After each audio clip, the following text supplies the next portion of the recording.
পার্থকালে পূর্ব দিকে ওঠে রবি মামা ভোরের। আসসালামু আলাইকুম, আপনারা দেখতে পাচ্ছেন চলনবিল এলাকা। এই সময় কিন্তু বর্ষার পানি এই এলাকা থেকে তো থই থই করে। এখন বর্ষার পানি চলে গিয়েছে, মানুষের চলাচলের রাস্তা হয়েছে। নদীতে ইরি ধান রোপণ করা হয়েছে, দেখতে পাচ্ছেন। সামনে দিলপাশার স্টেশন, আবহাওয়া অনেকটা ঘোলাটে। মানুষ এখান দিয়ে হাঁটাহাঁটি করে আসছে। এটি হচ্ছে কাজীটোল এলাকার গাং।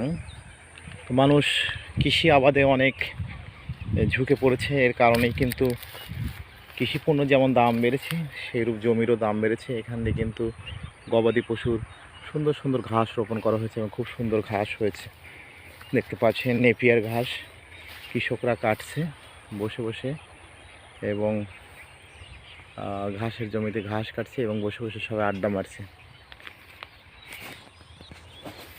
দেখতে পাচ্ছেন রাই সরিষা পেকে পেকে রয়েছে, সাথে কিন্তু গামা ঘাস কি সুন্দর খ্যাত ভরে রয়েছে।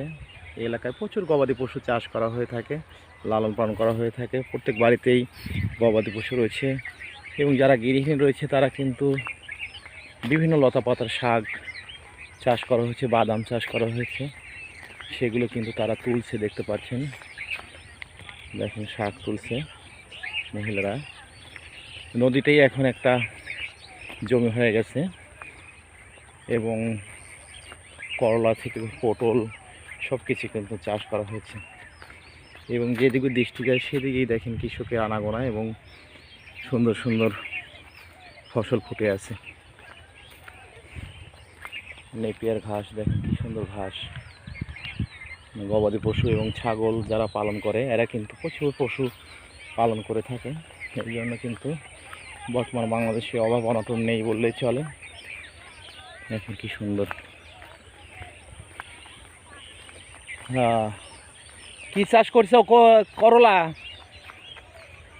খুব সুন্দর করলা দেখতে পাচ্ছেন। করলা চাষ করছে, সুন্দর করলা হয়েছে, এবং একটি জমি পতিত নেই, এখানে চাষ করা হয়েছে। দেখতে পাচ্ছেন রসুন, খুব সুন্দর রসুন হয়েছে দেখার মতো। এ পাশে ক্ষীরা এবং আলু চাষ করা হয়েছে, সব কিছুই সুন্দর হয়েছে দেখার মতো। তো মাটিতে খুব সুন্দর কুমড়ো গাছ হয়, দেখতে পাচ্ছেন। এখানে কুমড়ো গাছ দেখতে পাচ্ছেন, ভালো কুমড়ো হয়েছে। তো সবাই ভালো থাকবেন, এবং আবাদিগুলো জমিগুলো ফেলে না রেখে আপনারা দেখতে পাচ্ছেন এইরকম সব জমিতেই আপনারা ফসল উৎপাদন করলে দেশের উন্নতি হবে। ধন্যবাদ সবাইকে ভিডিওটি দেখার জন্য। দেখেন নদীর মধ্যে দিয়েই কিন্তু চাষ করা হয়েছে।